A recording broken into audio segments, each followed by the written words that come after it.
It's a battle for Bengal. So what does that have to do with Sharad Pawar, Uddhav Thackeray, Tejasvi and Akhilesh Yadav? In the past few days, each of these powerful regional voices have emphatically placed their bets on the current Chief Minister of West Bengal. हमसे जो बल है, जो हमारी ताकत बंगाल में है, या जो बिहार के लोग यहाँ रहते हैं, हमारी जहां भी जरूरत पड़े, हम ममता जी के साथ खड़े रहेंगे। देश को जो तोड़ने वाली जो ताकतें हैं, हमारी पहली प्रायोरिटी है कि बीजेपी को यहाँ बढ़ने से रोकें। But here's the twist. 3 out of these 4 leaders are in alliance with the Congress in their respective states. Yet they've chosen to back Mamta as their best bet to keep the BJP away in Bengal, and not the Congress, which is also in the electoral fray. So what does Mamta have, which Rahul doesn't, that makes her the biggest threat to the BJP?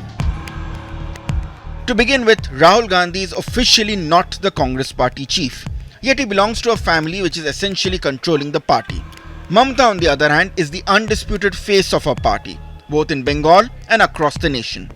Rahul Gandhi's position of power without accountability has rankled the G23 to publicly revolt right on the eve of elections. Mamta, on the other hand, her leadership as well as her chosen successor are virtually unchallenged.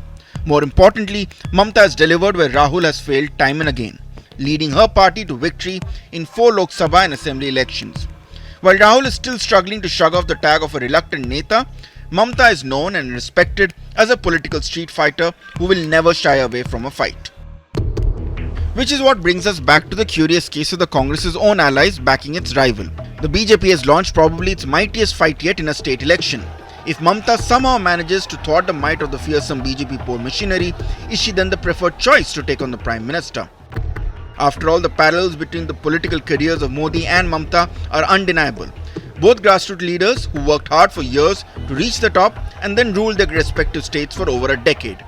Modi was able to climb the next step and establish himself as a national force.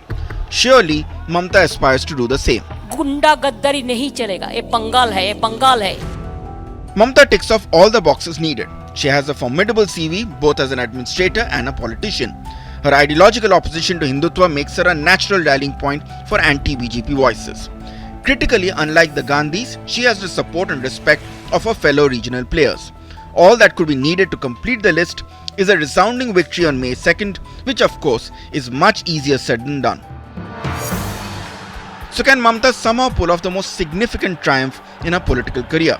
One that is bound to catapult her to the top of any Modi versus who discourse. Will Uddhav and Pawar's admiration of Didi extend to a point where they are ready to sacrifice their own political egos and national aspirations?